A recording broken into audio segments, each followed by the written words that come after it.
welcome to Maundy Thursday. So it's a strange name, but this is the Thursday of Holy Week.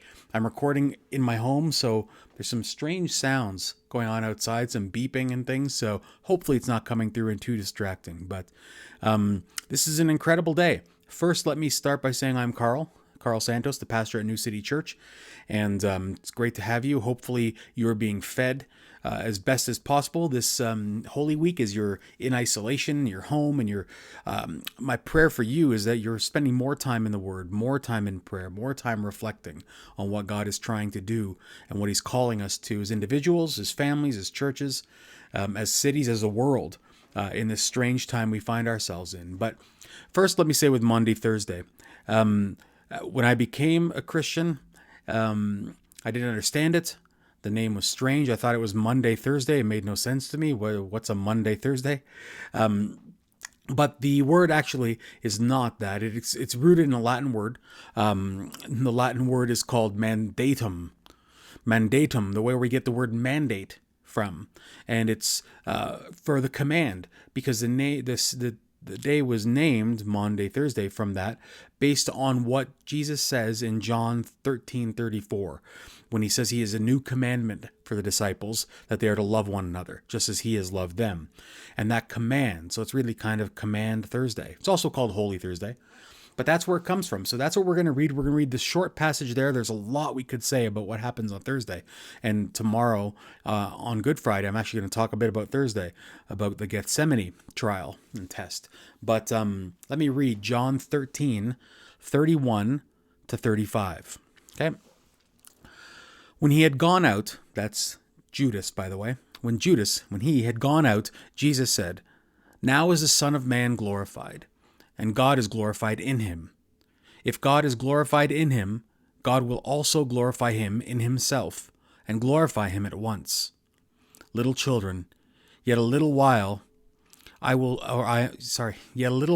am with you.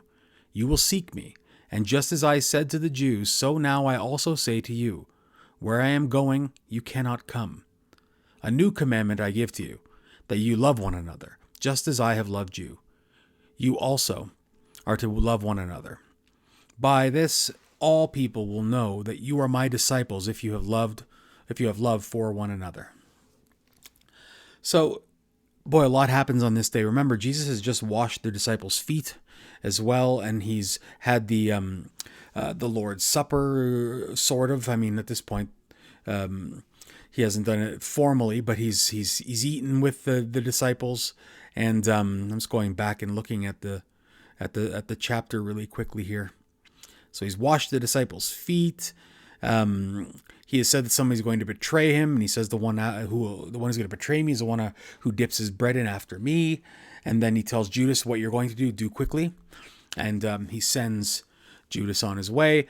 And then, of course, right after, I've always found that so fascinating. And if you go to New City Church, you've heard me say this before. I'm struck early, as an early Christian, I was struck reading this, that Jesus says, "Now is the Son of Man glorified, and God glorified in him." And he says that immediately after, the verse right after Judas has betrayed him. That God is glorified in suffering betrayal was mind-boggling for me. It was a paradigm shifter, because gods don't do that. Other religions don't have gods that revel, not even revel, but let's say are glorified in being betrayed. It turned everything upside down, and it forced me to really consider, who is this? What kind of a God is this? Still find it fascinating. But this command to love, how new is it? It's funny, he says, isn't it? In verse 34, he says, "A new commandment I give to you, that you love one another. Just as I have loved you, you also are to love one another." Now, is that new? Is the command to love new? Well, no, not really. And yes, it is. It's not really, because God has always said, love one another. I mean, Jesus earlier had even said in the other Gospels as well, that the great commandment is to love God and your neighbor. So it's not foreign, this idea. But what Christ does, especially at saying it at this point, think about what I've just said. Even if we just take it in the context of what has just transpired in chapter 13. it changes what we think about love, because he, as the greater, as God, as the Messiah, has now washed the feet of the disciples. He, as one who should be worshipped, is instead being betrayed and calling it his glorification. This is the kind of God he is. And if that's the kind of God he is, and he's saying we are to love like he has loved them, that means we have to be self-abasing. We have to be willing to die for one another. And of course, this definition of to love one another like he has loved them is also continually being, it's an ongoing definition for them, because it's going to be defined not just by what he has done, but what he's about to do by going into the cross and bearing the cross alone and then raising and so on.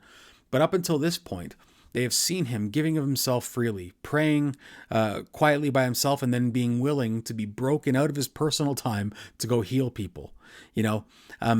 This is a very different kind of love. He loves unto death. I think he says that actually in chapter 13, verse 1. Let me go check. So chapter 13, verse 1. Now, before the feast of Passover, when Jesus knew that his hour had come to depart out of this world to the Father, having loved his own who were in the world, he loved them to the end. It's just incredible. This sort of devotion that God shows, this hesed love, in the Old Testament word hesed, this steadfast love, this unwavering loyalty to us in emotion and in covenant. He binds himself to us, not just emotionally, which we're going to talk about actually on Good Friday a little bit, but emotionally he makes himself vulnerable to us, but he also binds us legally to himself. This sort of love is not something that we are used to, because we mostly see love as gain. We see love as something that we get. Very few people, when they talk about falling in love or loving something, refer to something that is a one-way street. And God, and Christ says this, he's going to the cross, loving us, and is gaining very little. I mean, I would say nothing. He's gaining nothing because he's God, and we can't really gain anything to him. He can't gain anything from us.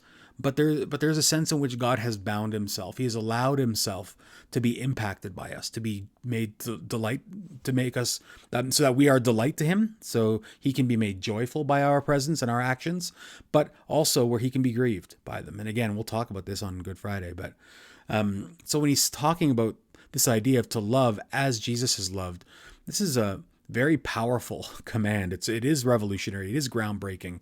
And of course, that love that he's talking about is going to be shining its very brightest on the cross. Right now, it's already impactful. But as he goes through the Gethsemane trial and through the actual trial with Pilate and the Jewish leaders, and is put on the cross and dies, that on the cross, this paradigm, this idea of loving as he loved, will get its fullest definition. So for today, maybe read through John 13. The whole thing, it's pretty long. It's a long chapter. It's John in general is quite meaty, but it's incredible. And just spend the day reflecting on, what does this even mean? What would it mean to love my husband, my wife, my kids, my neighbor, my job? In one way, certainly as Christ loved, but also remember, specifically, he is giving this command here to disciples to love one another, to love other disciples.